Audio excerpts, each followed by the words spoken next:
How you doing? Welcome to the show. First episode of Frag Out. I'm your host, Neil Bawadi, otherwise known as Mystery Fragrance, and I'm joined today by... Sorry. Kelwin. My name's Kelwin. I have a YouTube channel. I've had a YouTube channel for about 3 years, and specifically the fragrance space. Before that, it was a gaming channel that never showed my face. Just the voice, right? Or did you even have the voice either now? Actually, yeah, there was a voice for a bit, but before that, which was like maybe 2012, 2013, there was no voice. You know, that's actually, I see that actually quite a lot, actually. And it actually is pretty good. You know, you can, if you just play the game and you're just playing it and like, hey, the whole thing is about just watching me play a playthrough, it's perfectly fine. And you get, it's almost like if you're playing a lot, if you're playing anyway and you're recording it, just post it. You just have a second channel, a gaming channel, and you're just doing that. You know, passive income, right? Potential passive income. Yeah, the most I made from YouTube at the time was like 96 cents before you had to hit like a subscriber limit. I rode those 96 cents. 96 cents. Look at this. That was like maybe, I don't know, 13, 12 around that time. Well, I mean, you have 1,044,000 now. So, are you making anything from it? Yeah, I don't care. We could talk about how much I make. I only make about maybe $100 a month. I'm sorry, that's my dogs are back here, but yeah, I make about $100 a month on YouTube, which it just goes right back into fragrances. Hey, Joe and Joel is here. This is Ren. Ren is also a YouTube creator and a TikToker. He's got his content out there. Check him out if you get a chance. He's a good guy. He's down in Florida. Cool. Sounds like he's next. Yeah. Got a massive collection. This guy. His whole house is freaking basically a fragrance store.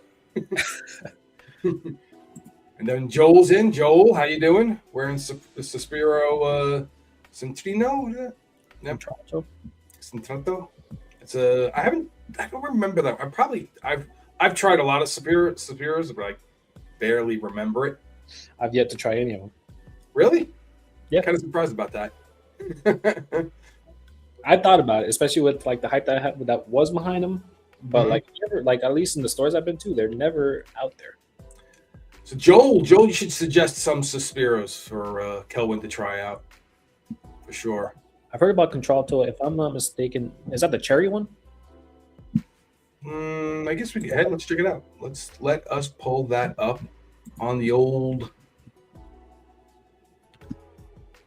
interwebs, and we'll share it up. Add the stage. Here we go. Woody white floral. Oh, not at all. So definitely not the cherry one. I think that's maraschino. Maraschino. Oh yeah, that's the one. Let's see. I always do. When you go here, do you do this? I do this all the time. I press the show notes, show the votes. No, I didn't even know that was a feature. Yeah, this is new too. Look. Hey, let's rebuild the pyramid. Is it gonna work? Then you can sit there and you can rebuild the pyramid if you want.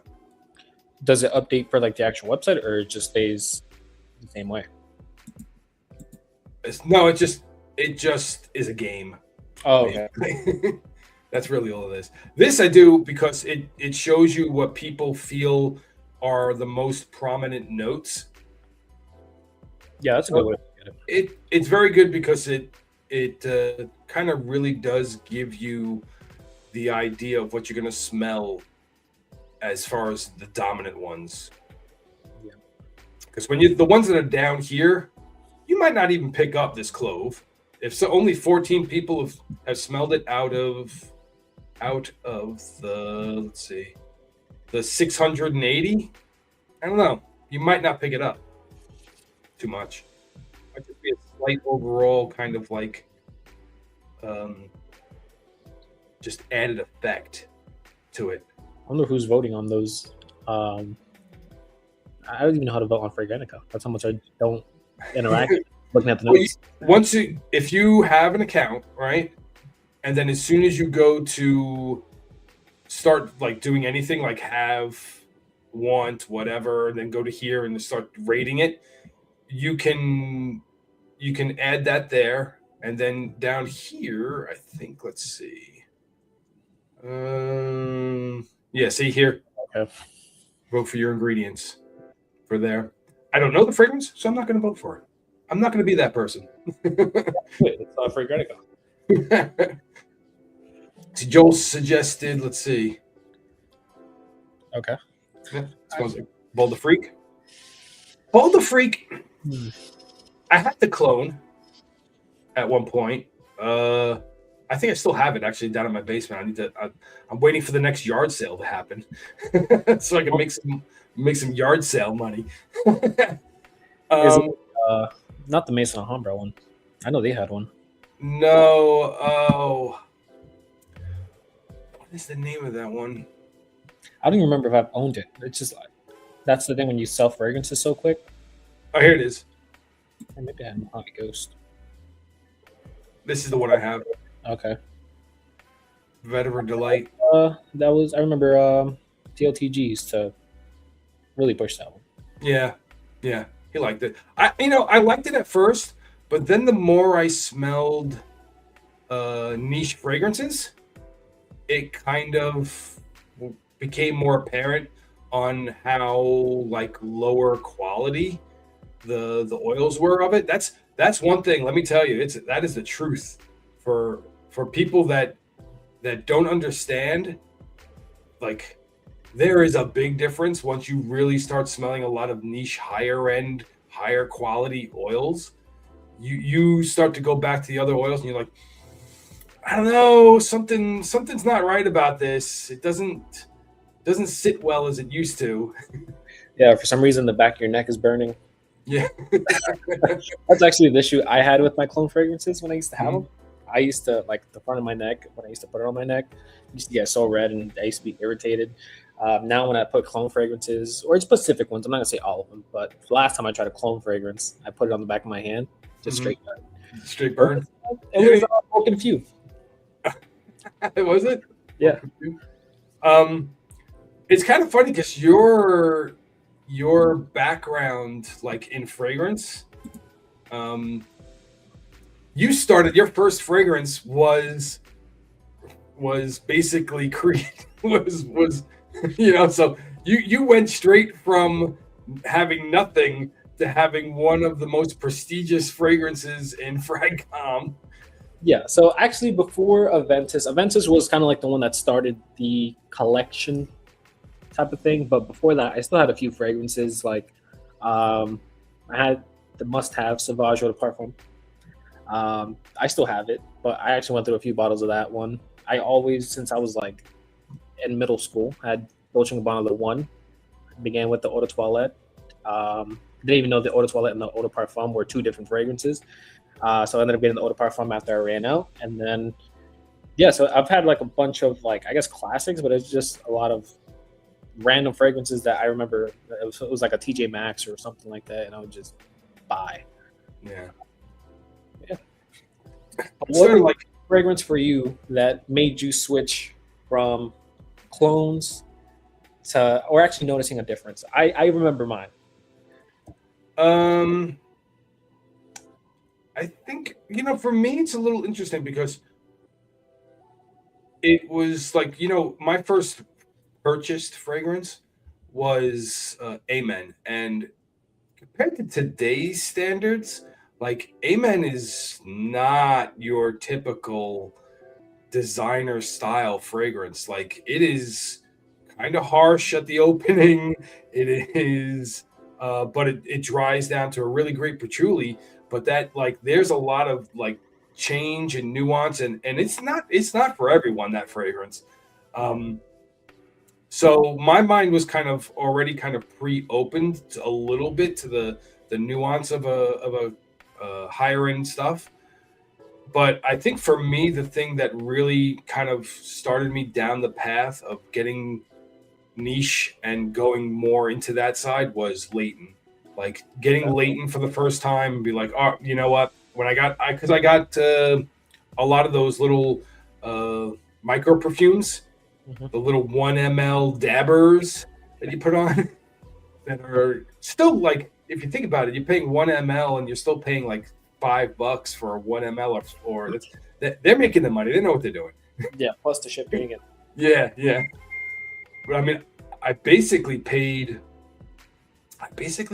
like $70 worth of samples from them the first time I got stuff, and it was like everything. I had Aventus, I had Leighton, I had the 1 EDP, I had Sauvage, I had Sauvage Elixir. I had a ton of them, of the really popular ones that everybody talked about at the time. That, hey, you need to try these ones. And then after there, I was like, all right, of these ones, that's when I picked up La Louis de l'Homme. That was the first one I picked up after. That was the first purchase after buying Amen. So Amen was like 2000. Like I bought Amen in 1999, basically, and wore nothing but Amen until 21. Yeah, 2021. That's when I started to buy the other samples. I was like, let me try this stuff. And then it kind of went off the rails after that. Pretty quickly, too. So it was probably around the time that we were both. So I don't know if you remember our first interaction. Our first interaction was over Mancera's Aquawood. Yeah. Yep. So that was like good old Aquawood. Like, I got it, right, from you. And then I'm like, sprayed it on. I'm like, do I like this? I was like, what is this? I was like, I can't wear this. Yeah, well, that too, because it was almost pickly to me. Yeah. And I'm like, it's not like I don't hate it, but I don't know if I want to smell like this. Because I work in the culinary field, and smelling like pickles may not be the greatest thing to smell like when you're walking around inside like a retail space and you're talking to people. Like I can get away with wearing sweeter stuff, more gourmands and whatnot. But for me, it's definitely harder. It's definitely easier, I should say, to wear like the gourmands and the sweeter things. And it's harder to wear the kind of things that are like smoky or challenging in that aspect, because like if you smell smoke when you're in a kitchen environment, something's wrong. So either someone's burning something, like someone's left something in the toaster, like you're looking around like what's wrong, So like the smoky ones I kind of stick away from.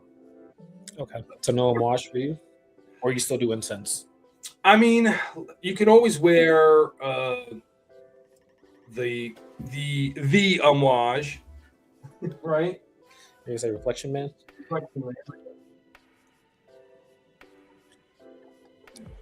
Good old Reflection Man. You could always wear that. Nothing wrong with that. There are certain other ones you can kind of get away with, I think. Like, I would say you can probably get away with Decisions, the new one from the newer one from them. I also have this. I got this from Justin actually, for a pretty damn good steal, 200. Oh, that was during his yeah. One? I think I like the normal version, not the 46, better. This one's kind of reminds me of Crayola crayons. A little bit. It wasn't I smelled it, but I can kind of see what you're saying. Yeah, it's very kind of like waxy in a way. I'll probably end up like going on to Facebook at some time and doing a trade. Clutter. So let's talk about your massive selling off. Talk about it. Since it's a yearly thing, for people that don't know, Kelvin likes to purge his collection on a yearly basis, and we're now in year 2 of the purge. Yeah. So Uh, go over your whole process of why it happens.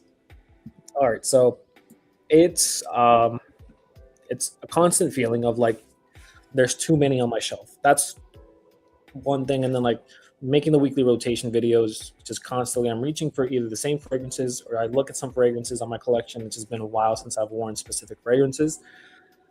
So there's always like that feeling of like, maybe I should get rid of those, even though like there's some really good ones. Like some people probably have them as a staple in their collection. I see them, I don't really wear them, and I don't want to sell them because I know I like them, but I'm not wearing them. And that's kind of where it comes in. It's like after so much time of like thinking about selling them, I just do it. And then whatever doesn't sell or whatever, let's say I just post it up real quick, and if it sells quick, I'll sell it. If it doesn't, probably the next time I upload the list, I'm not going to sell it. It's going to be excluded. And yeah, and it's not the only thing that, like, it's not only with fragrances. I also do photography. And as with my collection, went my camera, my lenses. And again, it's just probably just wanting, I don't know what it is about me, but it's just maybe just wanting something different, feeling like it's like flat, or just like if I'm on a plateau, I just need something else to just be a little bit more creative. And speaking of, if anybody's interested, if you scan the QR code, that will lead you right to the channel for Kelwin. Yeah, you should. I wish I had. We should probably pull up your web page at some point to take a look at that, because yeah, I mean, for myself, like I used to be in photography a bit when I was in college, and it's a kind of, I wouldn't say a passion, but it's an enjoyable hobby. Like I do enjoy taking nice pictures. I do enjoy not just taking a standard picture. Like I'll get down on the ground and be on the floor, basically pointing up the camera to get a low angle shot, or mostly because I think I was in film school. I was obsessed with Citizen Kane, and that low angle shots that they would do in that movie. Like he literally tore the floor up at one point because he wanted to be that low to the ground, to presenting the characters as like these giants, basically. But yeah, it's I kind of just like that angle. But yeah, it's like your photography is really, really nice, impressive stuff over there. And I would highly suggest people like checking that out. Just for nice eye candy. No one hates. Who hates nice things to look at? Yeah, I actually don't have any of my work hung up. Most of it is just like in a closet. So basically, this apartment we just moved into it this year. I just took down my stuff, and I got to put it back up. But maybe I'll put it back up with new pictures, just because it's been a while. Yeah, always nice. I have some paintings that I've done. I'm planning on putting one over, kind of like maybe on this side, maybe both. Who knows? I'll see what I'll do. Either side that I'll put up here, but it'd be nice, kind of like bookshelf type edges on the side, give it some little more interest to the room. So let's talk about my scent of the day. We can go into like you picking yours, because you said you didn't pick one out yet. Yep. So my scent of the day is Dias and Durga's Black Magenta. Another one of those Facebook finds. This is, to me, the most realistic pineapple fragrance I've ever smelled, because the pineapple in it presents not just the sweetness of a pineapple, but it presents the green of the pineapple, which a lot of other fragrances just completely ignore. So I'll bring up the book here. Here we go. Let's see if there's anybody that says that it smells like a Ventus. Of course, it's got pineapple. It smells like a Ventus. But I don't get so much of the tobacco. It's kind of there in the background. The iris is there. It is a kind of kind of powdery, kind of iris. They're calling it Oris, so you do get that. Let's go down here, see the notes. Yep, see, pineapple then Oris, which I totally agree with that combination. I think I get more of the kind of like ambergris floral stuff before I get the tobacco, but hey, maybe tobacco stands out more to some people than others. But yeah, to me, I don't really get much of this orange blossom or this black pepper at all. The sandalwood just kind of gives it that overall kind of creaminess. Let's see down at the bottom if they're going to. Wow, no Aventus right off the bat. So hey, that's good. In fact, this is the most perplexing one to me. I tried that one. Andy Warhol. I've never even owned a Bond number 9. I've smelled them a few times, but I've just never owned a Bond number 9. Yeah, maybe you shouldn't. Don't worry about it. If you ever want to find out about why maybe you shouldn't buy Bond number 9, you check out their legal past. And they've done some dubious things. I'll have to check especially that out. the owner. Yeah, the owner slash the owner of the company is a little bit of not a savory person, let's just say. And then their tactics are ridiculous. They sued a PDM back in the day because PDM, they sue anybody that has a name that's similar to theirs, like so Greenlee, right? The original name for Greenlee wasn't Greenlee, it was Sutton, and Bond sued them and saying, hey, you need to give us money. They waited, of course, Bond waited until they made money off of the name. Yeah. Well, we gotta say that this is all allegedly before we get sued. Yeah. Then they sued them, and PDM was like, no, we're not giving you any money, we'll just change the name. And they changed it to Greenlee. But the thing that gets me is like, how is it that you, Bond, can copyright names of streets in New York City? Shouldn't New York be suing you? Yeah, that's like no Well, I mean, I guess maybe some kind of creativity to the name, but probably not. I've smelled a few things. I mean, I go to New York City quite a bit. I mean, there's some interesting scent profiles. Like I personally like Bon Island is a nice one done by Claude Deer. Don't like Wall Street. That smells like wet dog to me. I don't think I've smelled Wall Street. I'm not too sure. I don't think I have.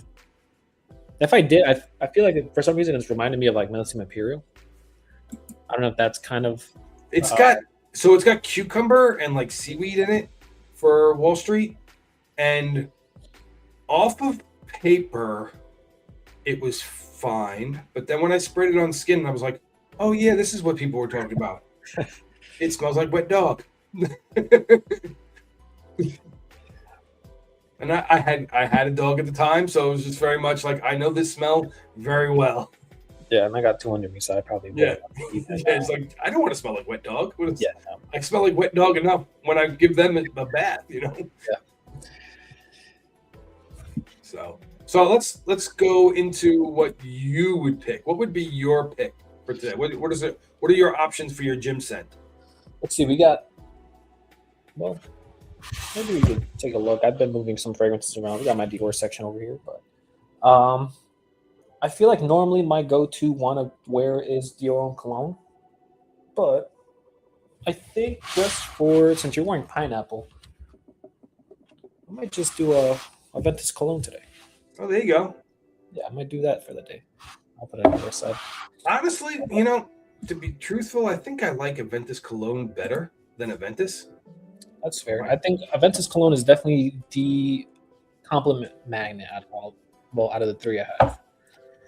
You'll get more compliments from people that aren't gym bros from Aventus Cologne. Yeah, so Aventus Cologne, like that was no. maybe not one of the first times I've been stopped, but that was like I was walking by somebody. I held the door open for them, and then she just came back and she was like, "What are you wearing?" I was like, "Hey." Hello. When they put me on the spot, I don't remember what fragrance I'm wearing. So Oh, I'm the same way. I'm the same way. I'll be like, the god, and then I because got to get up. yeah, a lot of times, as like if you're not fishing for compliments, you're just wearing it because you like it. You don't think about it. Yeah. You smell it, you enjoy it. But when somebody comes up and asks you when you're that type of personality, you're just like, oh, what am I wearing? Yeah, I got one that definitely stopped me. Like it stumped me, and it was my wife actually. That she's the one that actually remembered what I was wearing because I was at Sam's and this guy. It was like the checkout or not the checkout guy, the one that's like there at the door before you leave. Yeah, I was wearing at the barber's. Okay, good old at the barber's. Not remember what fragrance I wore, but my wife loves this one because she loves like having people smell it and like not telling them what the scenario is. It's just to guess what the scenario is. So she has like by the fireplace and she loves doing that. But yeah, it's kind of like one of those. So she remembered, and the guy was like, "Yeah." I was like, "Why are you asking what I'm wearing?" And then not care. Right? My most recent compliment at work was from from Zanelle Gilly Hip Hop. I don't know if you've tried any of the brand. No. I think you'd probably like this brand. They're not super complex. They're very deep and rich scents, but they have a kind of designer mentality. This one's kind of like a little bit rindy, citrus at the top. They're blended so well. It's sometimes kind of hard to pick out individual things from them. I definitely find they're also like 40% oil concentration. They're 30 ml bottles. They go for, you can get them for close to $100 if you find them on sites. Like these ones by themselves are about $130. This one, like I said, is kind of like a rindy, citrus, musky. It got me a compliment. And I was just like, oh, I thought I didn't even think about like what it was at first, and they're like, oh yeah, she didn't even ask me what the name of it was. She just said that it smelled really good. I was like, oh, I like it. You're like, I'm wearing hip hop. I'm wearing hip hop. And it was on Easter too, so I thought it was kind of funny. I honestly, I must have subconsciously did it, that I picked hip hop on Easter, but I was just like, oh, I was wearing it, and like I went to grab it. I was like, oh, it's Easter. I'm wearing hip hop. That's funny. I don't even think I've worn anything this week because this week I just got back from travel. Sunday was Easter. I didn't do anything. Actually, no, I've only worn one fragrance this week, and it was Pacific Chill. It's an extremely easy wear. That's very easy wear, and I don't know why people say that one does not perform. I choke myself out even with like 2 to 3 sprays. I think a lot of people misunderstand what LV's approach to fragrance is. I think a lot of people think because of the high price tag that you're going to have some sort of like super nuanced fragrance, but they're really just really well done, mass appealing type of fragrances that you could just, there's only a handful, there's a few that are like, I wouldn't spray this on any given day, like Ombre Nomad, but a lot of the other ones, the clearer bottle ones, yeah, there it is, yep. Don't break a bottle of that in your room, otherwise you might as well just leave the apartment, or just get used to the fact that it's going to smell like that for the rest of the time you're there. Yeah. Have you tried the new Ombre Levant? I haven't yet. I have not been by a LV in a while. So it's probably it's like a very difficult wear, but not at the same time, if that makes sense. I think it's an easier. I think Ombre Nomad's an easier wear, Okay. but I could see why some people don't like Ombre Nomad. I could see them enjoying this instead. Like, even though I expected it to be kind of similar, but not at all. For me, it comes off kind of like a Louis Vuitton version of ombre leather. Okay. That's what it comes out to me. I kind of wish they had smaller bottles. Yeah. Like maybe if they had like travel size 15 mLs or something like that, I would probably pick up more of their fragrances. Yeah, unfortunately, the only way to do that, I think, is like they have their that little small kit that comes with like 5 bottles. I think it's like 10 mLs each or something. Yeah. But you still have to pay like $360. Yeah. I mean, it's close to what I ended up paying for. Like, so I went to Le Labo and I got the Traveler kit, you know. Okay. No, and I got Bergamot 22. Worry about Noir 29. I was wearing it maybe last week, and I was told I smell like shoe polish. Really? Okay. Yeah. And I never said it was me. I walked into the room. I sat down. I was in an office. It was like a conference table. Mm-hmm. And the person at the head of the table was just like, "Oh, it smells like shoe polish in here." After somebody just placed a bag next to him, I was like, "It must be whatever was in that bag." It was me. I think I got my 13, my 15 ml. I got Tonka 25, which is a nice easy kind of wear.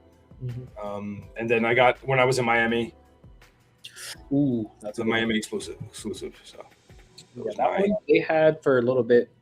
It was available just at any Le Labo store. And in September they have them available in all stores. I tried that in Seattle, and that was actually a really good one. I thought about buying it, and I didn't because I thought it was just like out permanently. I think if I would like Ren asked this question, LV or Le Labo? LV any day. I think I would lean LV as well. Yeah, because I just think for my sentimentality about being able to wear fragrance every day, LV has more of those that you could be like, oh, I'm just going to wear that. And not many people are going to complain to me. In fact, they're probably going to be quite good smelling compared to some other people. Yeah, I also think that Le Labo, not that they smell very similar, but there is like a few that if you try one, it's kind of like they do so strong. Yeah. Like they do use very large molecule fragrances, like oils. So like the ambroxan and stuff like that they use, that is in like everything that they use. You can find that in a few of theirs, and then start to pick up, oh, this smells like this, and this smells like this, and this smells like this. So yeah, I think that doesn't happen as much with LV as it does with Le Labo for sure. I still probably wouldn't buy a bottle of either myself. I'm more into the smaller niche houses lately, kind of getting into those. Like I know you haven't tried this house yet. You may not have even heard of this house yet, but you should check out this one. Audiolab. This one's called Black Iris. White Iris. White Iris. I've heard of it from you. I think you recommended it. If you like thick and rich fragrances, very thick, very rich. You can, like, the color is like obvious that's what it is. Yeah, and something that I've realized with like I guess we started collecting fragrances around the same time, but you went more into like the smaller independent houses, and you care more about the history of the houses, which it's reflecting on your YouTube channel now. Compared to myself, I think I went more for like the crazy stuff at first, and then now I'm kind of just like more like the easier to wear to work, very like not classy smelling, but just more gentlemanly.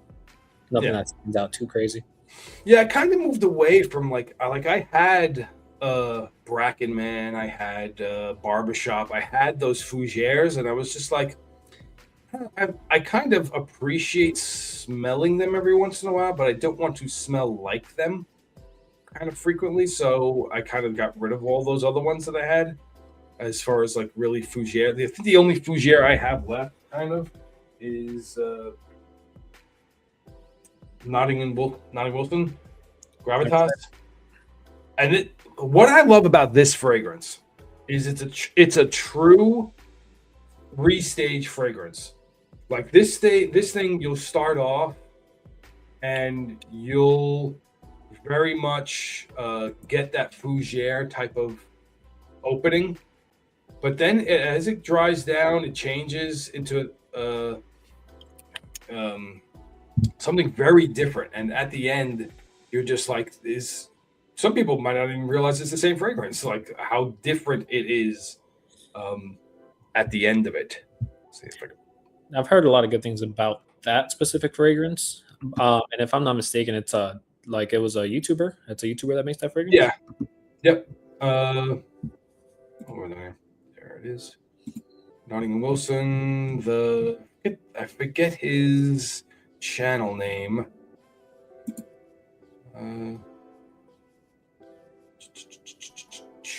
Where is he?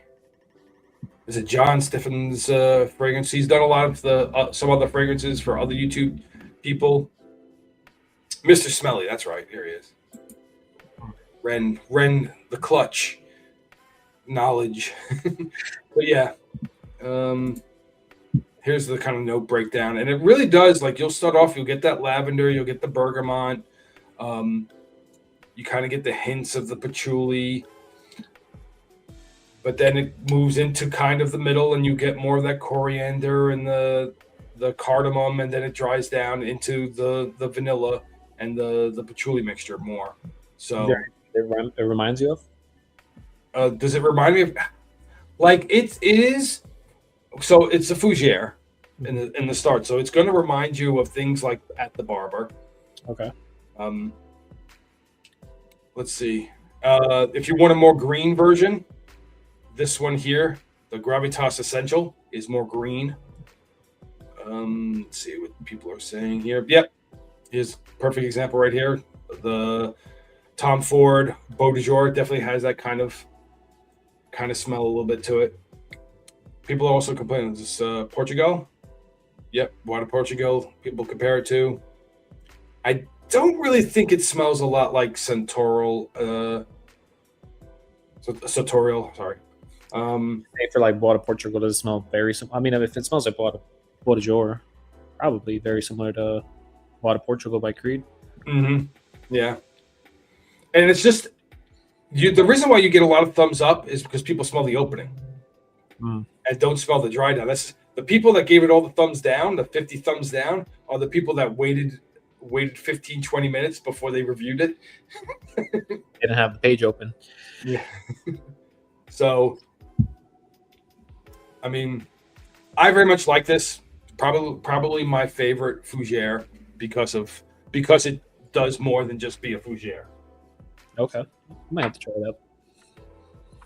And then they're not really that bad expensive wise.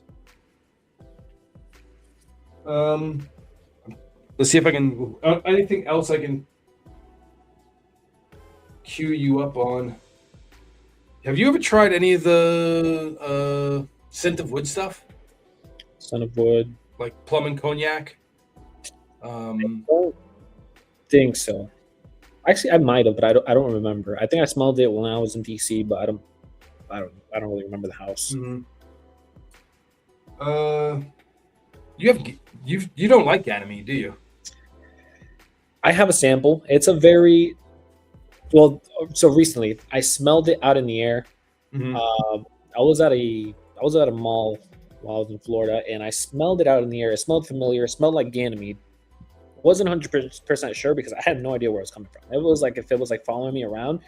I don't remember what my scent of the day was, but it was not my fragrance. And I was like had to pinpoint it, and it was Ganymede. But the thing about Ganymede, I wish my sample was like next to me. But I don't think it smells bad. I think it's just a very, I don't want to say weird fragrance, but it's more of a difficult wear, even though it's a very transparent fragrance. It is. It can be very airy. It is spiced though, because of like the cardamom in it and the kind of suede aspect of it. So it kind of gives you kind of like that fuzzy nose feel kind of aspect to it. It is definitely a fragrance you have to be careful with because you can easily overspray that thing. Yeah. It is extremely strong, and it's something that remember those guys that used to do like the 15 spray minimum guy. Oh my god. We would see him on the Facebook group sometimes doing these Yeah. little videos of him spraying himself 15 times. Like if you did that with Ganymede, let me tell you, you're going to be having a hard time, especially if you even after you take the shower, you're still going to probably be smelling it probably for a while. Yeah, I got Ganymede. Mainly, I think it was either you normally put it in like your weekly rotation, or it was also someone else that normally comments on my videos for my weekly rotations, which is always wearing Ganymede. It seemed like Ganymede was like every other week they're wearing, and I'm like, it must be good. But I can see like smelling it out in the air. If it's not on my skin, I really do think it smells good. But wearing it, I don't think I can wear it. I'm gonna have to revisit my sample. Maybe I'll wear it to the gym and just blow out the gym. Can't be any worse than when I wore Musk Ravageur to the gym. Oof! I think you sent me the sample of Musk Ravageur. It's not bad, but to the gym, oof. Yeah, I think I wore 5 sprays. I was on the treadmill one time. And the girl next to me, she started coughing. This was like, I was thinking to myself, she's probably sick. You know, there's no way she's coughing from my 5 sprays of for Musk Ravageur. And then she left. So I'm like, oh, okay, whatever. All the time she stopped coughing. Yeah, she left, walked away, and coughing. So I was like, okay, maybe I was a bit of a terrorist that day. What's up, Mitch? Mitch in the house. So let's talk about something that you wanted to talk about. That was the So this is if you do want to try a more friendly Ganymede, this is a good option. Supernova has kind of Ganymede elements, but it definitely has more sweeter elements to make it more easier to wear, I think. So the one I smelled that was pretty close was Bois and Chia. That was pretty good from what I remember. I remember thinking I was going to get a bottle at some point. I still haven't gotten it. But I also know it's like one of those fragrances that I probably wouldn't reach for too often. So it's just like, if I'm not buying something and I sample it, I'm probably not buying it. Yeah, I can see how that can happen. So let's talk about your channel for a second. And some of the interesting recent developments over your channel. Actually, it's about a month or so ago that this happened, or 2 months ago, that you got called out by somebody saying that you just basically take the topics of what they talked about on the Facebook channel, Facebook group, and we're just making a video of it. Yeah. So, I'll say what happened, and then I'll talk about actually some extra that wasn't involved in the in that comment section. But pretty much, I got called out. So, and I openly say that I'm using fragrance, fragrance groups. Not maybe the group, but there's a few fragrance groups that I'm in on Facebook, and yeah, like. I like seeing other people's insights on a discussion post. So like, let's say if it's like the best top 5 gem scents, to each person, it's obviously going to be very different. So I like seeing those. I like reading those and make a video about it. Cause I'll talk about my 5. And then at the end of the video, I'll just go through the list of what everybody else says, which I think, like the first 10 minutes of the video is what I'm talking about. So yeah, then this guy, comments on the video pretty much saying I was like breaking group rules. And I'm like, there is no rule against it. So, I mean, I'm not breaking any rules. Then I guess he went to an admin on the group. And then I was at work, have no idea what's going on. And I just get tagged and I just keep seeing my Facebook blow up. And I opened up Facebook, see what it's about, and I was like, I'm getting canceled. So that was before I even like read into it. So I just put like a funny GIF just to like I was like, well, it can't really hurt my channel either. Like, if anything, people are interested in the content and they'll just come and see it. So I don't think it went exactly how we expected it to go, because a lot of people just defended me, and shout out to those people that defended me, because honestly, I really didn't care about the situation. I wasn't really going to go back and forth. I just thought it was a pretty funny situation. It was funny to me to just like not even have any idea what's going on. And it's just like, you just open your Facebook and it's just blown up. So anyways, he tried pretty much saying that I'm copying, that I should be interacting in the groups more. I don't remember what else he said, but then there was obviously like some fake account saying, there was only one negative comment in that 150 something comments about me, and it was just like a fake account. I'm assuming he made a second account just to say something else. Then, so if you go into his previous post, he was pretty much like a few weeks ago, like before that, he was asking if he should do that and make content based off of that. And everyone told him no. So it's like he asked for permission. Yeah. Got denied. So he didn't do it, and they was just mad that I was already doing it. Yeah. Honestly, I really don't care. If he wanted to do the same content, I don't watch content enough to know that he was doing that. Yeah. I thought it was funny because it was just like, for me, I thought about the same thing. I thought I like the discussions that we have sometimes in the groups, and I kind of wish that I could flesh it out more and do a video about it. So I thought about that too. It's like, why couldn't I get a public opinion about what people feel, like make a post, ask them the question, and then take that question and their answers back to YouTube and make a video about it, and just be like, hey, look, this is what this group that's been around for quite a while now, how the members feel about these questions.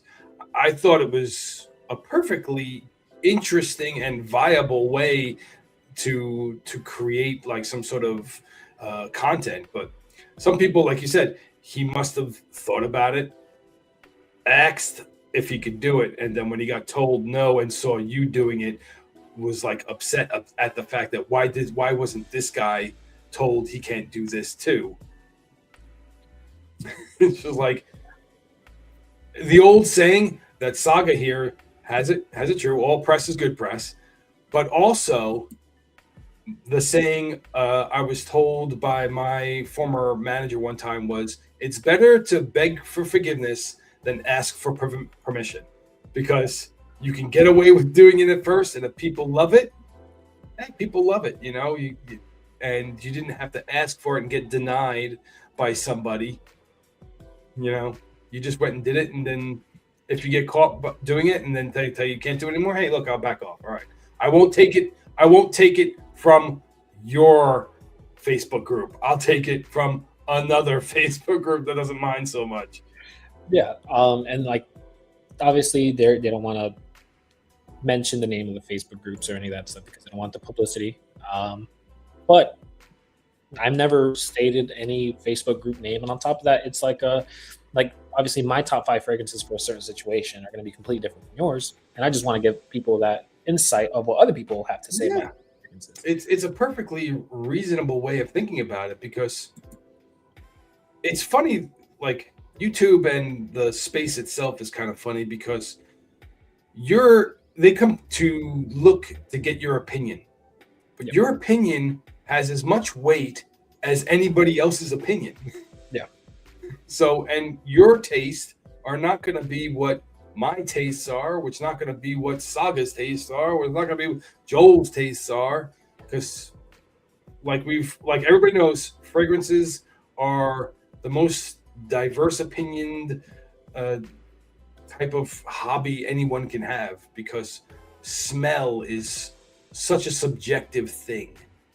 Like, you may smell something that I don't smell in a fragrance at all. Yeah, just like you said, that Pasha de Cartier Parfum smells like a frying pan. And like when you talked about like Aurum smelling like the cream, the Which one? The signature Aurum. or not yeah, the Zerjoff Aurum. Oh, okay. Oh, like Desitin? Yeah, Desitin, yeah. What's up, Open Lick? How you doing? Yeah, so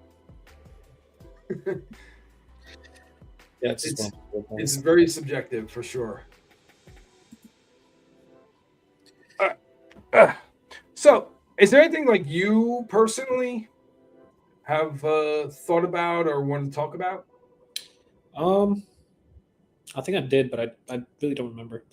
Um, I'm glad you finally started with the YouTube channel, though. It's definitely interesting. I think you're like in a very, I mean, obviously the fragrance community is already a niche, but on top of that, you get I'm to a niche of a niche. yeah, you get to talk to the perfumers. I appreciate that. Perfumer, or like just like how do you get to the point that you're just like interviewing perfumers? I know you went to like Scent Explorer. Now I saw like your previous video. You actually went to the store and just got to talk to them. Yeah, like my newest one, I just went to Osme in Miami, and I got the long story. I didn't get there until very late in the day, as far as the store goes, because the store closes at 7 o'clock. I got there at 5:45, around there, and you're probably like me. You could be in a fragrance store for like 2 hours, 3 hours easy. Like it does. You could be there smelling stuff. Okay, go to the next one. Go around, talk about, think about it. Leave the blotters all throughout the store. Come back to them, smell them again. I got there and I was like, I really don't have time to smell anything. Let me just smell a few things that I was very interested to see. Like I wanted to smell the new Amouage Essence Collection ones. And then I just started talking with the owner, and I had the idea of wanting to have a conversation with him and doing an interview with him. I even made up questions because I wanted to be prepared just in case. What I really wanted to do was try to get to know him, because he knows Richard Herpon. And Richard Herpon is the guy who did Oud Wood. He's the guy who made his own creation, his own line, Precious Liquids. And I kind of really wanted to talk to him because I knew he was in the area. But I just like, let me do the interview with him. And I had a really great time doing the interview with him. So much of a great time that I never even asked him about Richard Herpon. And a week later, so I left Miami, went back over to Tampa, was leaving back to Philadelphia airport, and what do I see? He's doing an event with Richard Herpon at Osme, and I was like, "Mother, son of a!" I could have been there. I could have gotten this interview with him, but I'm like, whatever. My plan is to go back to go try to get that interview with Richard Herpon. I want to just talk to everybody I can talk to, because it's more the person that I'm interested in with. Not so much. Look, the fragrances are interesting. I'm not going to say that, but the person behind the fragrance is more interesting because he created all the fragrances. So he's got to be more interesting than one singular fragrance. So that was kind of like my experience there at Osme. But my overall experience, like you said, it's a niche inside of a niche. I'm trying to do these almost reporter style interviews where I'm not so much concerned about their house and fragrance lines and individual fragrances, but more interested in the background of the house and the person themselves and the overall structure of their house than an individual fragrance. Because I think it leads to more interesting conversation than, and also a lot of conversations that they don't get to have. Yep. They get to talk about their fragrances on a daily basis, and it's the same questions over and over again. Like, hey, what's your newest fragrance? Which one's the ones that sell the most? Which ones would you suggest for my wife or my husband? And it's like, yeah, like I even had, it's funny, go back and watch the State of Mind one, and she talked about, before the interview, I had seen her interact with somebody, and she's like, he asked her some of those questions. She legitimately rolled her eyes and was like, come on, ask something that's actually interesting. And he was like, and he had a camera and he's recording it. I was just like, ouch, burn, get out of here, scrub. That I watched the full one of that State of Mind one. It made me want to blind buy the entire house. I held myself back from blind buying the entire house, but the way, like, even though she barely talked about her fragrances, or like she talked about them, but she was just mainly talking about just like the brand and like what it was interesting enough for me to just consider buying the entire house. Which I think, like, that's very, I'm sorry if you hear that, my dog's just, it's okay. But yeah, like I think I haven't had the chance to watch like one of your other interviews in full, but I feel like it's going to be a slippery slope for me if I start watching them and like maybe I actually like this person or just how they portray themselves on camera. I'll probably want to support the business. Yeah, and it's kind of funny because Osme, Maurice, the guy who runs Osme, he talked about that when I was talking with him about fragrances that he has in the store, and he says he has the same feeling, that he tries to not get too close to the people that are trying to sell him or like get him to sell his fragrances in the store, because he'll get to know them and feel, I like them as a person, and like their fragrances more than he would if he didn't like them or if he didn't know them. So that way he tries to keep his interactions with the fragrance purely just based on the smell itself, the profile itself. And I understand that. I can respect that. But for me, I'm not interested in a fragrance by itself anymore. I need more. I need a story. Like A Gentleman's Nod was at Scent Explorer. Nice guy. I smelled all his fragrances. His newest fragrance that was specifically for Scent Explorer was called El Toro, done by Claude Deer.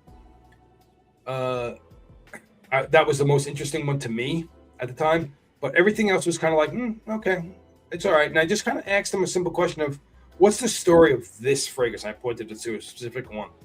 And he told me the story about the fragrance. And I was like, now I'm interested. Now the fragrance has meaning to me.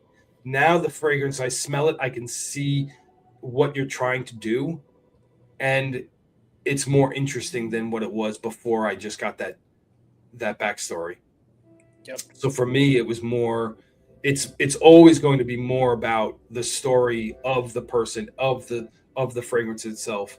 And when I encountered people at Scent Explorer that were obviously just riding the train of profit that fragrances, I got not disgusted, but like kind of turned off. Like, there was definitely some people that were like, you don't have a story. You're just, I like this smell, and I'm going to sell this fragrance because it smells nice. I have the money, I have the means, I'm going to do it. I was like, that's nice. Your stuff smells okay, but I'm not going to buy it. Maybe someone else will, but not me. And I'm not going to feature it on my channel in any manner either. So I was just kind of like, I just kind of walked away from them. No hard feelings between me and them or anything. It's just what I want to put out content wise. You know, there's plenty of people that will just follow what it smells like. Don't worry about that. There's plenty of people that are like that. Yeah. Yeah, because I can see like some companies just like, I don't know if they have like a passion or just like a person like, maybe they just want to make something that smells nice, not really any value behind it. But yeah, there's definitely a lot of those other houses that you talk to that definitely have some kind of meaning behind what they do. Yeah. Like, is there any fragrance that you have that you kind of like found out the story behind it and were kind of more interested in the fragrance?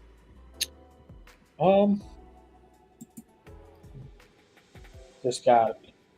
Let me see. Well, I don't want to go back into the history of Guerlain because that one, those videos, yeah, there's a slippery slope in that Guerlain one. Yeah. Great fragrances, the man. I don't know about that. Yeah. A little outdated thinking. A little bit outdated thinking.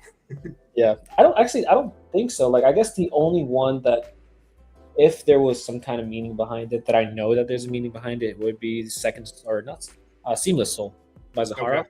which I do have up for but yeah, like the only thing about the fragrance houses like that, well, here we go. If we get canceled here, it is what it is. Like, obviously for marketing, you have to create a story. But Creed. yeah,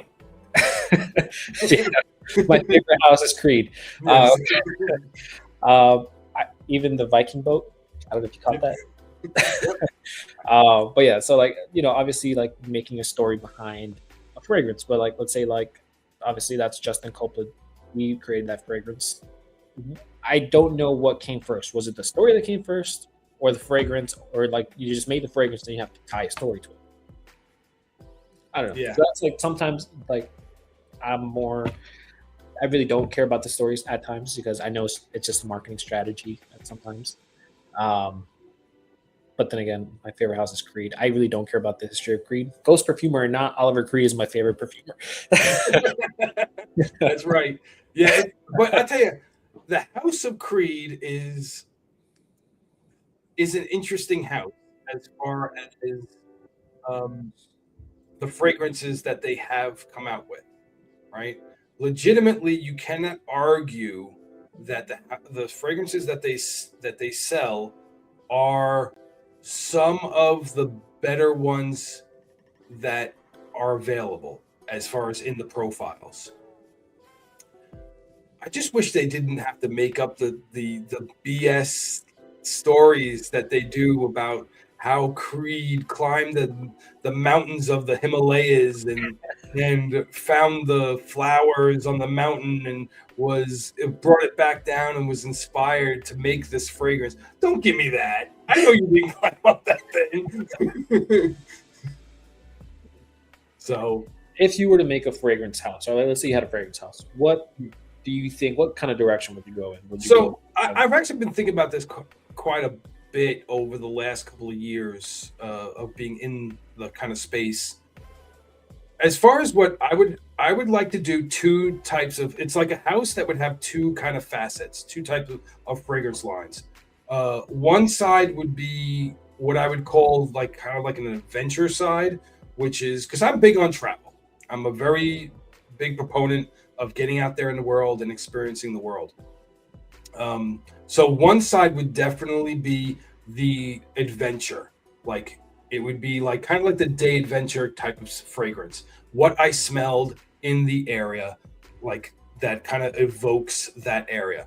Like, and then the other side would be, because I'm so much into culinary, I would like to do the meal or a dish that represents that area. So they would kind of coincide each other in that kind of way where you would get the day and then the meal at the end of the day. And it could almost be like here's the day side, like what would you wear during the day, and here's your night scent. But in reality, you could probably wear both of them anytime. So one would be more about food, so more about kind of the gourmand, the true gourmand aspect, not like people say that it smells like food or it smells like something that would be edible.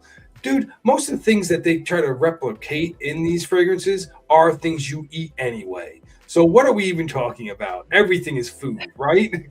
Yeah. Like I eat a mandarin orange. I might have bergamot. I cook with cardamom. You know, I definitely use vanilla when I do like cakes and stuff. So like all of those aspects. Sometimes I make a nice drink with some lavender. Okay, so all of it in my mind, a lot of fragrance is so intertwined with culinary and eating that when I look at a gourmand, I don't necessarily see it in the same aspect that a lot of other people do. I kind of just see it as just being more of a kind of a sweeter, more evoking of the food than other things are, you know. But that would kind of be my kind of idea for a house. If I ever get there, who knows? Maybe. Like I'm gonna start probably in the next year or so. I'll probably start picking up some oils and stuff like that, and just kind of tinker around. Will I become a perfumer myself? Maybe, maybe not. Like I'm not gonna be Larry Menendez, that's for sure, and making mixes, but that's him. That's his niche. That's his lane. I'm trying to stay out of it. Yeah. I think I would go with like I don't think I would be able to do a fragrance house. Like I don't see myself going in that direction, but I could see myself like doing some kind of collaboration to like get something I want.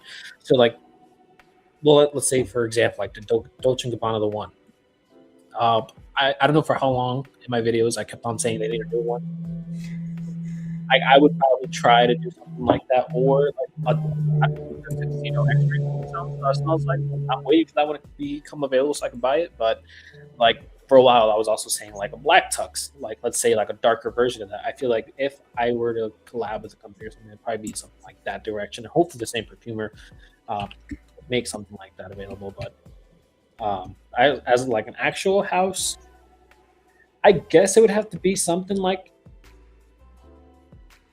Well, I got a hot take, but I guess it would be either like something like a travel thing, because like obviously like for photography I do more of the travel photography stuff, so I have done weddings and all that, but my passion in photography is travel photography and landscape photography. But then I'm also interested in like Greek mythology, so that's where this hot take's going to come in, because Argos has plenty of room to do better. So okay. I feel like it's a lot of sweet fragrances, and like their bottle designs are very cool. Mm-hmm. Like the story behind that, they with the fragrance, it's all very cool. But then when you actually smell the fragrance, it's just a very sweet fragrance. Like I understand it's the guy making the fragrances, but I feel like there's a lot of opportunity to make something better there. Make something different. I mean, some of their like their newer one, Neptune's Trident, no, Neptune's Trident. Jupiter's Lighting is a very dry juniper berry style fragrance. So, and it's not very sweet at all. So it's very different from a lot of the other stuff in the house. So like maybe it's a trend for him. Maybe he's going to start going into more less sweet fragrance. But I mean, currently right now also sweet fragrances are kind of like the in thing. So I don't know how much of that he'll deviate from. Have you ever realized, or does it smell similar to you? Like for me, I had Birth of Venus, and kind of reminds me of Roja's Amber Oud, but just like a very sweetened up version of that. For Venus, it's been a while since I smelled Venus and Amber Oud, so I think kind of word for it as far as that goes. But I just remember Venus being way too fruity, way too touching on the jasmine to almost make it kind of like the hair, like shampoo almost. I got whenever I get the shampoo vibe from something, I kind of get turned off by it because not because of this, not because I'm bald, but it's a scent memories thing. Like with people like the 90s, the mid 90s, late 90s, a lot of people were using the Aussie Fructis shampoos that were very much like that, and it was like jasmine, fruity jasmine, and kind of just instantly puts me into that spot of like, this smells like hair shampoo. I don't really want it. So yeah, that was fragrances. I think I only had 2 fragrances that I kept from the house for a while. That was one of them, but it was like I just like the smell of it. I hated wearing it though. So I got rid of that one, and then for Triumph of Bacchus, I prefer Centaurus and Creed, so I just ended up getting rid of Triumph of Bacchus. Mm-hmm. This I have so I still get them because I just like it. I usually pick them up secondhand usually, so I got this one secondhand. This was very much so this kind of smells like honey oud a bit. Okay. But different enough that I'm probably going to end up selling honey oud because this does get close enough to it. The Menthol? Yeah, the Menthol, yeah. Okay. But it's more, to me, this is richer and more interesting than it. It goes off of skin, you'll get a little bit more tuberose from this. So it gives you, and off of clothes, because I usually always, when my spray routine is back and neck and collar of shirt. So that way I get both the aspect of the skin changing aspect and the stability of how clothing kind of maintains the profile that you would find from a paper strip. So it kind of layers them in a sort of way to give you a more like rounded experience as far as it goes. But this one here is kind of like I said, honey oud in a sort of way. I also got, see, here's the Jupiter's Lightning one. Okay. Which is, like I said, like very, very dry juniper fragrance. This is something that would probably be great for high heat, high humidity, because it's so dry. I don't know, maybe it will dry up some of that humidity you smell around you. So the other one I got recently, I've been kind of like more transitioning to getting like 30 ml of them. This was, look, also their presentation. We can't argue that their presentation isn't great because I mean, look at this thing. It's very much 3-dimensional now. Like they're really kind of popping out from the plate, and you can see like his reflection in the water there. And this one's very much a tuberose fragrance, kind of like smoky tuberose. I could definitely see this being something you would wear on like more of a special kind of date nights and stuff like that. This is something I wouldn't be able to wear too often, but I like the profile, kind of say, and I like the art of it. So,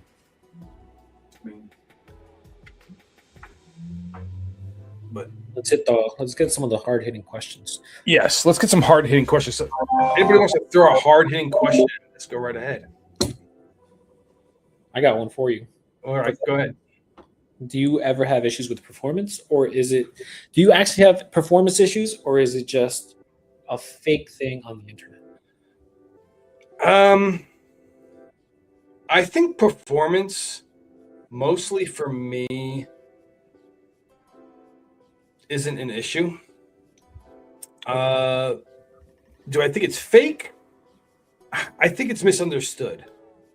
I think people don't realize that they're going nose blind to it. I think that people don't realize that they spray improperly, as far as that they're spraying on their chest. They're putting the fragrance directly underneath their nose and expect that it's going to last there you're not going to go nose blind to it. Now, it's the worst spot. Like you putting it here in your front, you're going to go nose blind to that faster than anything else because it's right there. It's right underneath your nose, and your nose is going to be like, well, this isn't dangerous because it's present constantly, and there's no reason for me to continue to register it into your brain anymore because there's no threat. But if it's in the back of your neck, on the outskirts where you don't smell it until you turn, move your head, get up, walk around, you'll probably smell it all day, especially like if you get a little bit on your clothes. So, of course, there's going to be some lower oil or eau de toilette with a lot of citrus. That yes, that and you're putting it on the back. Even if you're putting it on the back of your neck, it's going to burn off because it's that molecule does not last long. It's got a very short half-life. Right. And then there's some that are light, like Ofenlick talks about, like ICO Super and Broxin, which are two things that can like be kind of light to people. It doesn't really stand out as much as other things, but they kind of project well behind you, so that way other people smell it more often, especially if you're passing by and stuff like that. Right. Most of my compliments have always been like sensual compliments, not like just a sillage type of thing. Yeah, I mean, I've gotten mostly because the way I am in my work is sometimes I'll be standing at the register area and people come up to me. So for me, a lot of times it's the sillage it's just like the bubble, basically the scent bubble I have. But sometimes, yes, when I'm walking around the area, the space, people pick up the sillage and stuff. But well, yeah, I guess it depends because for me, I'm mostly walking around all the time, so people are trying to catch me. So yeah, they're chasing you down. They're chasing you down via your smell. You're like, where is that? Wait, there he is. There was one time it was an office that I was in that office like maybe 15 minutes before, and I was wearing Goldfield and Banks Ingenious Ginger. That office, went in like 15 minutes later. I was like, who sprayed that? Who sprayed that? Yeah. And then they found me. And yeah. I was like, I didn't spray it in the office. It's just what I'm wearing. Have you gotten like any stern talking tos about, hey man, you need to chill out with these things? No, I'm actually pretty good with like just I really don't spray too much. Like normally I'm like 3 sprays. I don't try to do anything like max. I'll go 5 depending on what it is. But I never really have any performance issues. And actually one of the reasons I started my fragrance channel was because of how many people talked about performance issues, and I never had any performance issues with those fragrances. So I just maybe I have a different perspective on this stuff. So obviously Creed being my favorite house and the absolute slaughterhouse that Creed had like a few years ago of everybody perform. And people still do that and chase down certain batch codes that perform better. And I can tell you right now, they're not that different from each other. I've had plenty of different batches of Aventus, and I really don't care which batch. But yeah, it's like, I think it's more of a fake thing for the internet. I think it's just something to be mad about. Well, it's people that get angry at the fact that they go nose blind. They spent money on something, and they think that they don't. Like I said, they don't understand it. They don't get it. They don't get why it's happening to them. They think that a lot of it, I guess, is some like guyism, machoism. They're like, I should be able to do anything. I should be able to smell my fragrance all day. 12 hours. Not understanding that that's not how the body works. Sorry, and as you can try to explain that to them too, and they still don't even, they don't care. They want to be set in their thought pattern and don't want to hear anything different. So fragrances that they don't go nose blind to are suddenly superior to fragrances that they do go nose blind to. And this was just a topic to bring you right into Ethereum. Okay. But since I'm a terrible salesperson for this, and I haven't been mentioning it, Ethereum, if you want to talk about it a little bit. Yeah. So, like, I used it for a bit. See, for me, it didn't have much of a difference because I use so much moisturizer as soon as I get out of the shower. So if you're a type of person that has dry skin and doesn't moisturize much, your fragrances are going to burn off quicker. Using something like his product could help you. Just saying. Yeah, and the way that it came about, it was like a really, it was more like my wife. Almost neighbor. No. So it was like my wife. It was like one day I came home from work and she's just like looking at me like if I did something. I'm like what's up? Like, what's wrong? What do I do? She was like, you have to make something. I'm like what? Like, and she was like, I don't know. You know about perfumes or fragrances? Like, you have to make something. I'm like I've never thought about it too much besides like maybe collaborating with the brand to make a fragrance at some point. But so then, thinking about it, it's like performance issues has been something that people talk about the most, especially with Creed fragrances. And it was like everything kind of always comes back to Creed, but people hating on Creed's performance. I was like, maybe there's something I could do to help with performance. So started looking into it. Started looking more into like the way of like doing like the ISOE super and all that stuff, but it's like you need a lot of like regulations to start selling that stuff. So like the replacement for that would be jojoba oil, which is the natural version of it, and that helps with their performance of the fragrance. And I also wanted to be like, I'm not a layering type of person, so to be able to wear that and it's not going to change your fragrance, I want to make sure it was unscented. Maybe at some point I'll add scents to it.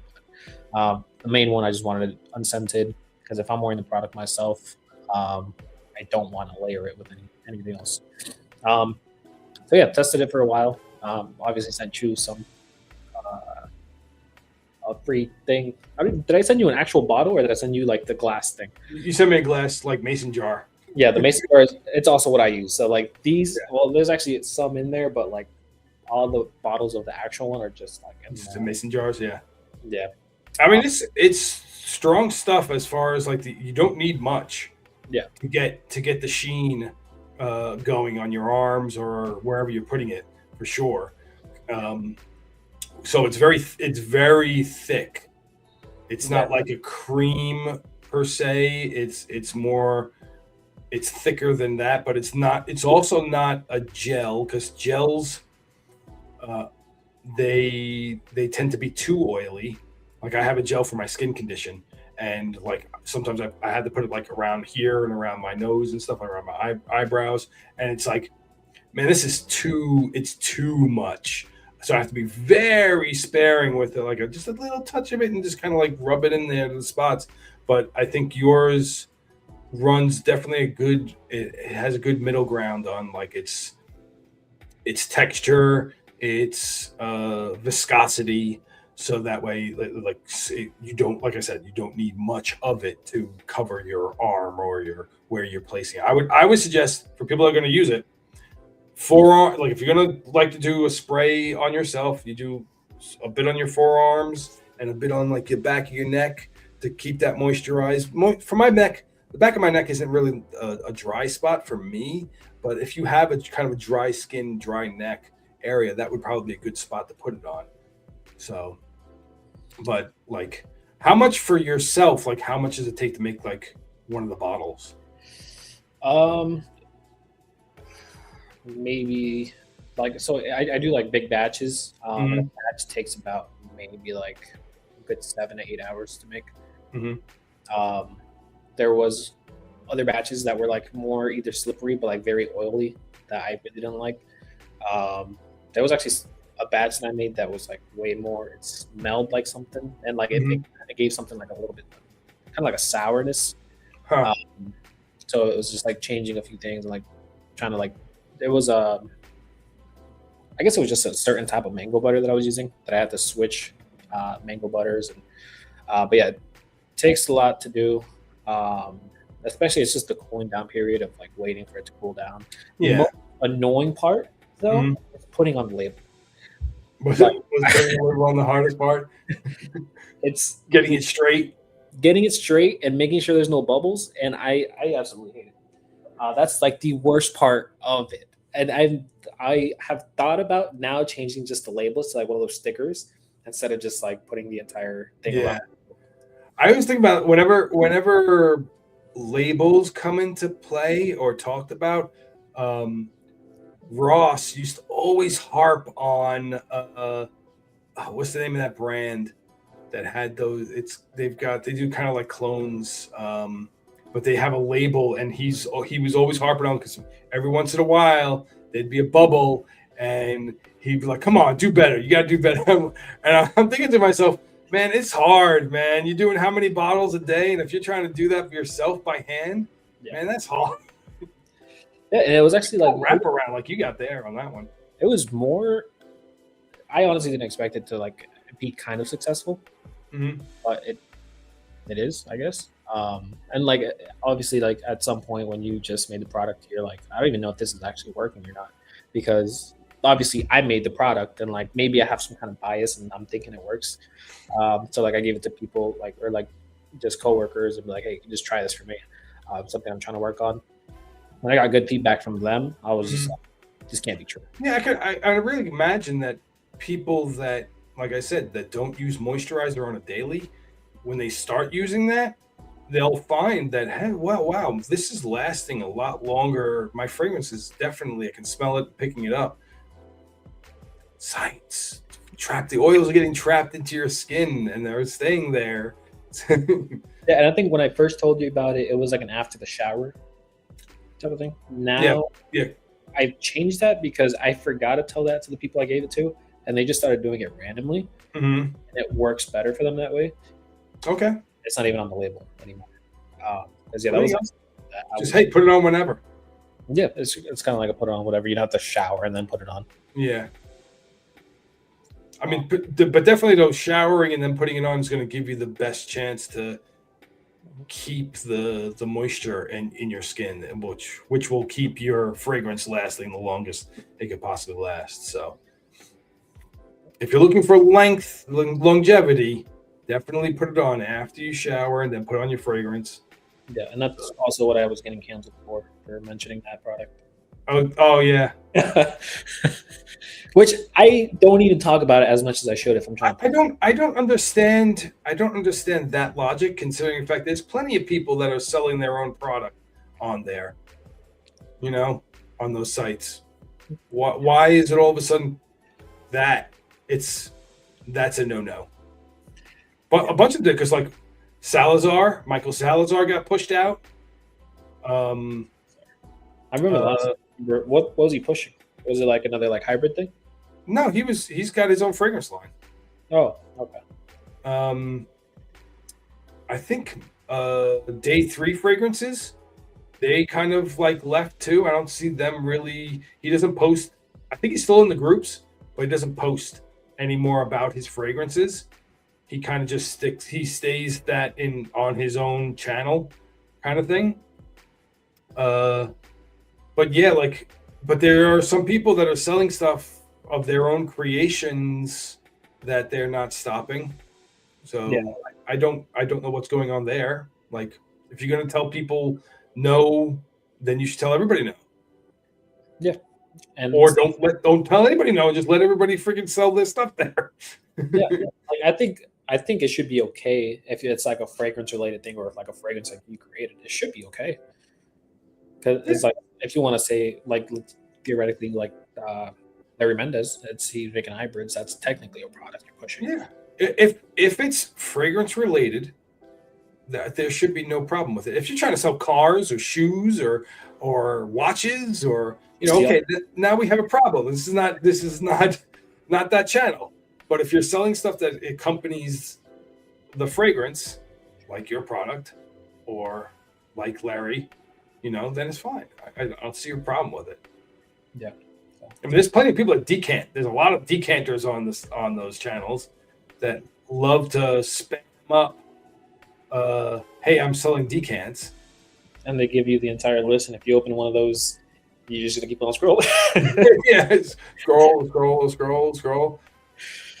Like I forget what was I looking for here when I originally opened this link? I don't even remember now because it's like this. Sometimes it's not even on the link. Sometimes you just hit the post and it's just like you're nonstop scrolling to get out of it. Oh yeah, that too. And what really made you start your channel? Talked about it a few years ago, and you finally have. Yeah, I think for me, what I was thinking about what I wanted to do. I have some unreleased like videos of me trying to do like reviews, and I hated them. I could not stand it. I felt like I was selling stuff. Like I didn't like the feeling that it was giving me of trying to talk about a fragrance because it felt like it wasn't interesting enough because I wasn't leaning hard enough into the sales pitch part of it because I didn't want to. Yeah.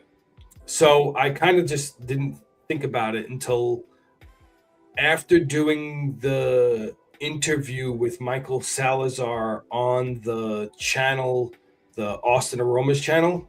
We did that about a year ago. I was like, I like this. The live stream stuff. I liked it because it was an interaction with a person and it wasn't about selling a product. It was just about having the conversation.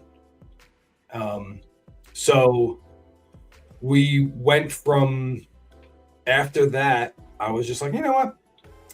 I want to do interviews, but now it's a thing of let me try to find the people to do the interviews with. And that became a process of me trying to get that. And the optimal point that those things converged was at Scent Explore last year when I had the equipment, I had the camera, I had the mics, I had the stand, I pre-wrote out the questions, I had houses that I researched and looked at and knew what I wanted to ask them and knew what I didn't want to ask them. And I thought now's the perfect time because they're there for that. They're there for the chance to talk to people and get to know people. So I did 4 interviews there. One, unfortunately, there were sound issues, and I either have to basically subtitle the whole thing, but that it's going to take a while because there's so much background talk that it's going to be hard to sit. I'm going to have to sit there and actually listen to it a few times over, repeating it and kind of like making maybe like a transcript and then finding out how to go in and actually putting in the subtitle part. But I really like that house too. Called House of Noya. Okay. Interesting guy who owns it. He's a son of Rasasi. Okay. Of the house Rasasi. Yeah. And he left fragrances because he didn't want to be part of the business, and went and went to college in London and was there and he fell in love with fragrances in London, which is funny because his whole family's all about fragrances and stuff, but it took him to basically be removed from it for him to fall in love with it. And then when he came back to his family, he I want to do something, but I want to do my own thing. I want to make a niche house and make it my own. Something and like boss. Okay. And he made his bottles. Let's pull them up just so you can see them.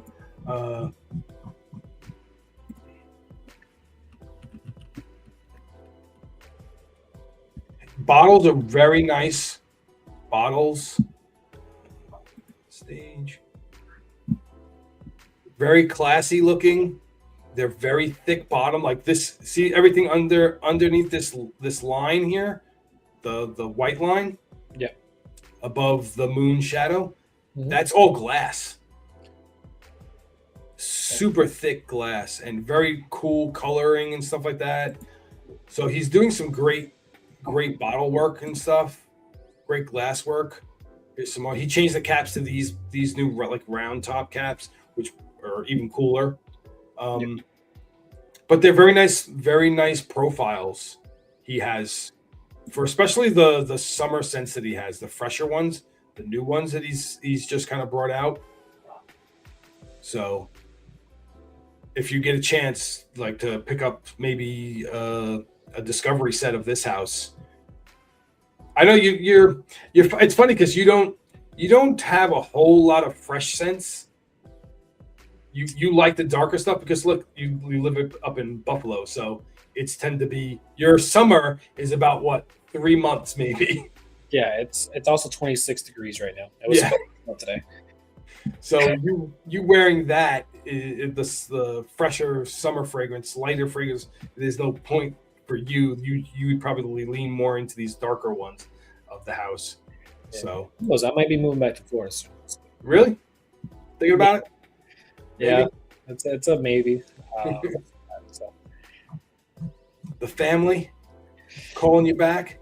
All families out there. We're getting too old, obviously, but they're getting old. So just being around family, and maybe when I have kids, they can spend time with their grandparents. Yeah. So. Yeah.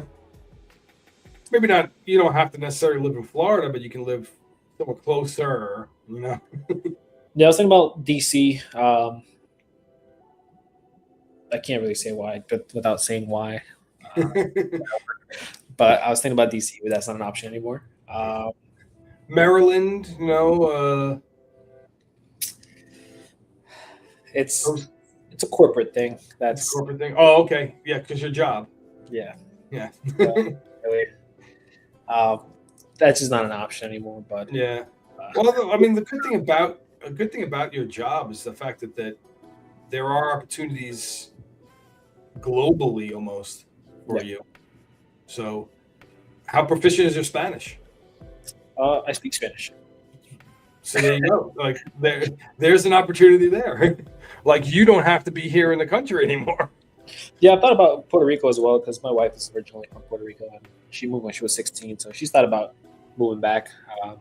But it's also her family's also in Florida. So. In Florida. So we'll see. I never thought I'll go back, but now like I just came back from this work trip and it's just like maybe it was kind of nice. I was obviously like it was a good temperature too. It was around 70 degrees. It's like that perfect 75 degrees. You were there. Yeah, I was there at the time. There was probably only really one hot day, but hey, we're early. We know how Florida gets in about a couple of weeks from now. If it hasn't already started. Yeah, sweaty bodies. Then after that, it's do your own cologne all day, every day. Yeah, I don't know how much your dogs will like it though. My dogs loved it. They also really love the snow too. So yeah, I was like when we got them as puppies, they were still in Florida and like they had a backyard to run around in and dig holes here in New York. Do they have a dual coat? Does that breed have a dual coat? I'm not sure. If anybody knows Australian Shepherds. Yeah. I'm not sure if they have dual coats. But I don't know because my wife is the one that normally gets their grooming done and all that stuff. Yeah. So she's a lot of hair. Yeah, they have long hair. Yeah. So. All right. Well, we're running up on an hour and a half now. So usually that's a good time to kind of like cut it a little bit. That way we don't run into the whole day. It's not a whole day stream. 24-hour stream. Yeah, 24-hour stream. We're going to go through each of our fragrances one by one. But I did have a great time. I appreciate you coming by and being kind of the inaugural guest of my new concept of doing kind of like this kind of fragrance kind of talk show where I just have on a person in the community. And hey, if anybody's interested in the chat, post in the chat later after it's the video's up on YouTube, the replay, and just say that you're interested, you want to join me, and then we'll kind of talk and work it out. But also, maybe at some point we could get back together. You remember the what Justin Copeland and TLTG used to do with like the live stream of like comparing a house with each other? Yeah, we could do that. That'd be interesting. We can do like you take your top picks of the house, I take my top picks of the house type of deal. I think that was sure. It'd be fun. Yeah. Well, yeah. All right. Well, thank you everybody for coming by, and we'll see you on the next time. Hit that like, the subscribe, all that jazz. Check out Kelwin's site if you're not a subscriber already. Check him out. And we'll see you around. Take it easy. Thank you. There we go. Not done yet. Still here. We're still here. We're still here. And is there a countdown to end it?